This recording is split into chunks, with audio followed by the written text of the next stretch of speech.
Employees of industrial workplaces that are involved in accidents can sustain some of the most horrific injuries.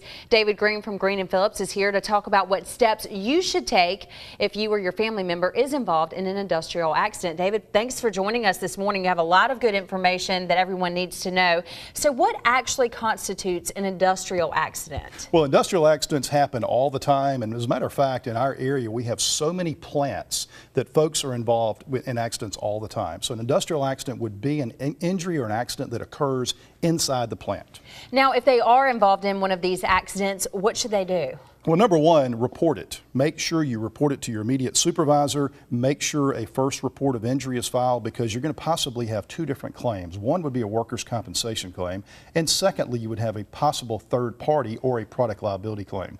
So it's very important to go ahead and report that accident if you can, and then an investigation can be launched. And then next, you need to talk to a personal injury lawyer. Well, I was about to say, how do you know if you have an industrial accident case? Well, it's pretty clear. If you're injured on the job inside a plant, you've got all these different plants around here. My father was a paper mill worker. I understand how that all works with a plant. But if you're inside of a plant, it probably will be an industrial accident type case.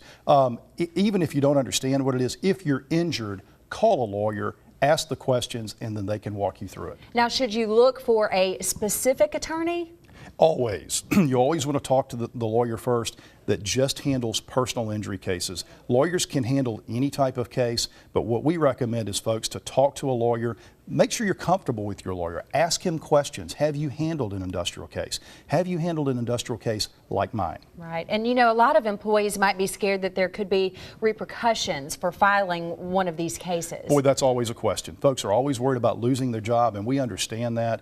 I think it's very important to go ahead and talk to a lawyer, let the lawyer walk you through the process. And what folks don't really understand is you're not necessarily suing the company. I guess on paper you are, but it's their workers' compensation insurance company or their liability insurance company. So it's not really the company, it's going to be the insurance company for them. And you guys have handled all kinds of industrial accident cases. We have. We've handled cases all through the country. As a matter of fact, we're involved in cases from Iowa to California to Alabama. Now, the lawyers at Greene and Phillips are mostly licensed in the Southeast, but we have lawyers that we're affiliated with throughout the country. But we've handled cases all over the country. We're involved in some cases right now in Mobile and Baldwin County that are very significant. Let's talk about the cost involved when hiring a personal injury attorney. Well, it's never a cost for Greene and Phillips to sit down and talk to you. The only way we're paid is contingency. That's the type of lawyer you want to talk to. If someone's trying to charge you by the hour, you probably ought to shop around. But as far as a personal injury case or an industrial case, it should be contingency, which means you only pay the lawyer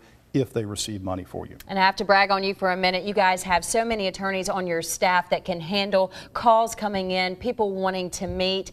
What should they do if they want an appointment? Well, you can just stop or come by. You never need an appointment at Greene and Phillips. You can show up. We have enough staff there that you can meet with a lawyer. We always have a lawyer on staff that's right there, even during lunch. If it's during your lunch hour, just stop by. If you have a question, just walk in. We'll talk to you. David, thanks for all the great information this morning. We appreciate you stopping by. Thanks for inviting me over.